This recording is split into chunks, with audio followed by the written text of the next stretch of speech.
Bonjour messieurs, je vous en prie, installez-vous.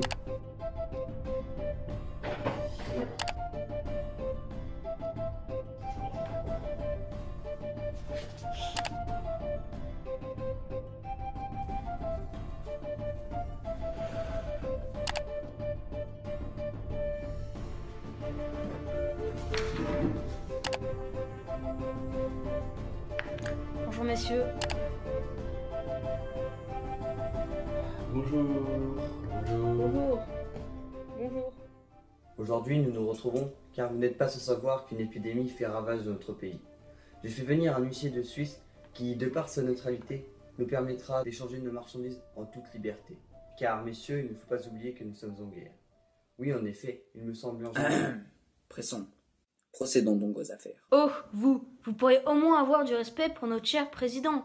Vous et vos hommes avez quand même massacré la moitié de nos troupes, désormais à Centralia. Paix à leurs âmes. Oui, d'ailleurs, il me semble qu'il ne serait pas envisageable d'entamer cette séance sans commencer par une reconstitution de cet événement majeur constituant une violation des droits de l'homme et des libertés individuelles que notre Amérique bien-aimée veut promouvoir. Mais non, je suis pas d'accord. non, Oui, non, je suis pas d'accord. Bon, eh bien, je crois que je vais me charger de faire la reconstitution. Vous me pardonnerez le matériel utilisé, je n'ai que ça. Bon, on va faire avec les moyens du bord. Alors. Tout commença dans un petit village d'Armorique, peuplé d'irréductibles Gaulois, où nous retrouvons le jeune Astérix. Comment? Ah, pardon, excusez-moi. 27 septembre 1864, 9h du matin, au cœur de l'État de Pennsylvanie. Le train quotidien traverse lentement le pays, empruntant la voie de chemin de fer de Centralia. À quelques kilomètres, un groupe de guerrieros sudistes armés s'apprête à intercepter ce convoi du North Missouri Railroad. Ils parviennent ainsi à immobiliser les machines. À leur tête, Anderson bloque la ligne téléphonique, ce que le mécanicien du train ne réalise que trop tard. Les guerrieros envahissent le train et massacrèrent un très grand nombre de civils nordistes, ainsi que la totalité des militaires de l'armée du Nord présents dans les wagons, alors que ces derniers rentraient chez eux en permission militaire. Les guerrieros mettent le feu au train et l'envoient vers la ville de Sturgeon, dans le Missouri, pour achever l'humiliation. Puis, les guerrieros quittent la ville, après avoir fait exploser le dépôt dans un grand...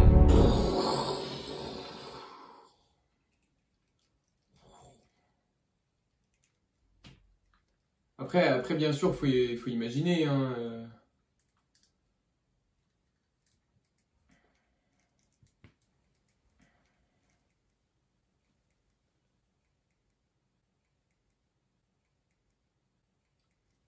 Bon, eh bien merci. Commençons maintenant les enchères. Oui, que chacun fasse le compte de ce qu'ils ont à vendre pour combattre le virus et enfin pouvoir se battre tranquillement dans des conditions de travail saines.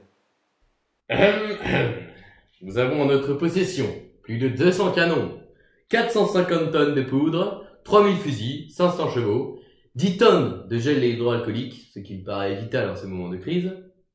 Aussi, nous avons quelques hôpitaux que nous pouvons vous céder, si vous émettez le prix, bien sûr. Alors, en ce qui nous concerne, dois-je vous rappeler que lors de cette tristement mémorable attaque du Centralia, notre 22e régiment de cavalerie a été, anéanti. Donc il nous reste environ 100 chevaux, 50 pièces d'artillerie lourde, moins d'un millier de fusils. Ah oui, j'oubliais. Et nous détenons aussi près d'1 millier de masques. Et Nous avons aussi un vaccin. un vaccin? Parfaitement. Bon, eh bien maintenant que les comparaisons sont faites, je vous propose d'entamer les enchères. Ouvrons le débat avec 200 tonnes de poudre à canon, proposées à ma droite, ainsi que 10 tonnes de gel hydroalcoolique par Monsieur Jonathan, ce qui nous fait un package ouvert à la vente. Qui se lance? Je dois aussi ajouter à ce pack une centaine de chevaux et 500 fusils. Très bien, ce que vient de rajouter Monsieur Jonathan est effectivement bien pris en compte. Je rappelle donc que ce pack contient donc les fusils, les chevaux, la poudre à canon en grande quantité, ainsi que le gel hydroalcoolique. Eh bien moi, en échange, je m'engage à vous donner la liste des ingrédients nécessaires à la fabrication du vaccin. Ça me paraît être une relativement bonne affaire, n'est-ce pas? Haha, Tu nous prendras pas pour des lapins de 3 semaines, toi, par hasard? Non, mais lui, hé. Pourquoi pas le tiers du quart de la recette, tant que t'y es? Non, c'est la recette complète ou rien.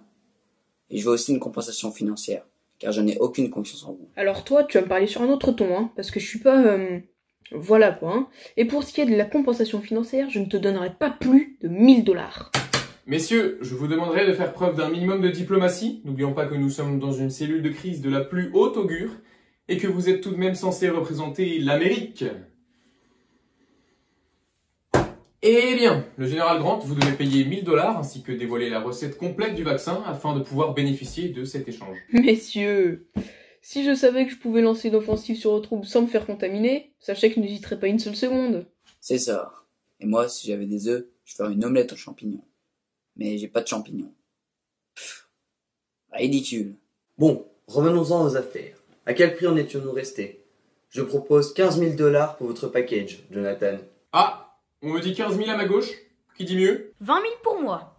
Non, mais vous vous rendez pas compte. 20 000, ce serait de la pacotille. Ça cesse toutes ces protections contre le virus. C'est du made in France. Attendez, vous avez dit Made in France? Je redescends à 15 500. Oh non. Ah, 50 000 chez moi. Non, on se demande s'ils ont pas été montés à l'envers des fois. Ah, 50 000 pour Monsieur Grant. 1, 2, 3... Soleil. Adieu, j'ai vendu. On poursuit maintenant avec l'ensemble des 100 millions de masques proposés par les États du Nord. On me dit qu'ils viennent d'y ajouter 3 forts armés, ainsi que 2 navires de la flotte nordiste. 150 000 pour moi. Je sens que je vais faire une affaire, là. Mais vous ne rendez pas compte de la pacotille. Mais pour des masques et des navires dont on n'est même pas sûr qu'ils flottent, ce serait de l'argent jeté par les fenêtres. Surtout qu'ils sont construits par des nordistes. Allez, moi je vais 6 millions. Ah, vous avez dit 6 millions, une fois, 2 fois, 3 fois. Adieu, j'ai vendu. Non, mais... Ah ah, eh bien là tout de suite il n'y a plus de soleil, hein. On fait moins le malin, Jeff Davis, hein. Bref, passons maintenant aux hôtels mis à la disposition des malades et infectés du virus, qui seront mis à la disposition des blessés. Seul l'État le plus offrant pourra en être nommé le propriétaire et offrir à ces blessés la possibilité d'être soignés dans de bonnes conditions. La recette du vaccin. Eh bien voilà. Avec un peu d'effort, on y arrive, tu vois. Va pour la recette. Alors moi, j'avais plutôt pensé à... Toi, ça va aller les bêtises, là. Ils sont cons, ces fédérés. Les hôtels d'hébergement libres pour Monsieur le Président Lincoln, avec la recette du vaccin. Une fois, 2 fois, 3 fois. Adieu, j'ai vendu. Attendez, il me reste 2 kilos de pâtes Panzani. Avec ce virus, nos hommes en ont pris largement assez. Je vous propose donc de les mettre aux enchères. 20 000, 30 000. 40 000. Allez hop, ça part à 40 000 pour Monsieur Thomas Jonathan. Adieu, j'ai vendu. Alors maintenant, voici le contrat que je vous propose. Je vous invite à émarger chaque page, à déposer un visa en bas, de renseigner votre numéro de sécu, le numéro de série de votre premier sèche-linge, ainsi que les modalités de votre premier contrat de travail. Voilà, merci d'avance.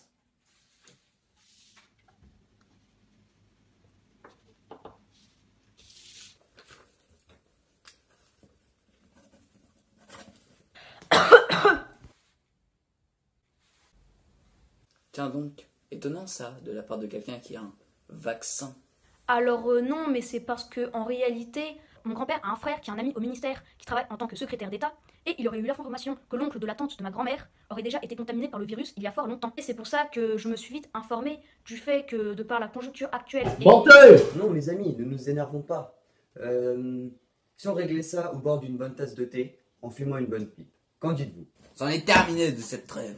Dès demain, j'attaque Fort Beau. Quand on m'attaque, l'Empire contre-attaque. Et c'est pas le caporal Blouch, ils sont associés qui vont nous en empêcher. Excusez-moi pour les échanges, comment préférez-vous que nous procédions? Et puis n'oubliez pas qu'il faut régler mes honoraires aussi, n'est-ce pas? Je peux... Messieurs? Bien, au revoir tout le monde. Bon, eh bien je vous propose de procéder aux échanges monétaires dans 24 heures. Allez, à demain, hein, même heure, dans la joie et la bonne humeur. Hein.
Eh bien, nous nous retrouvons pour procéder aux échanges auxquels nous avions abouti hier.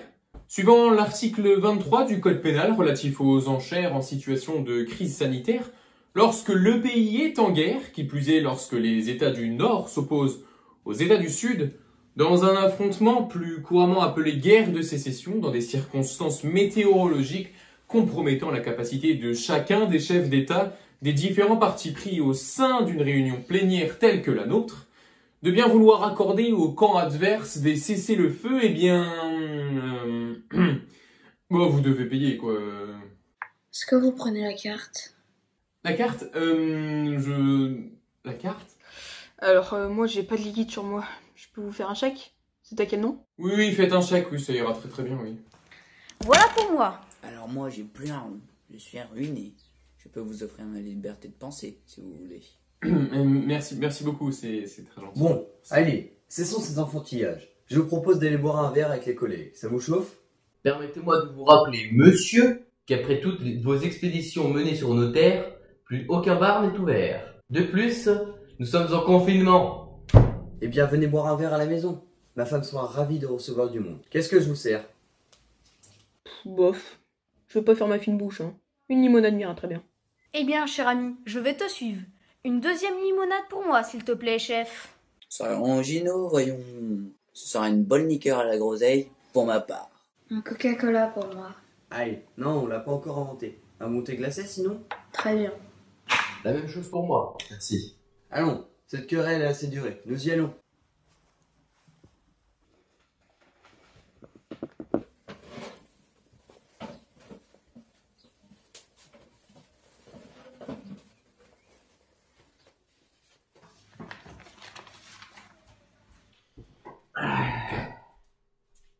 Alors moi, je veux bien... je veux bien boire un... Monsieur Lincoln? Vous me demandez pas ce que je veux... Monsieur Lincoln? La porte, elle... Vous partez là? D'accord.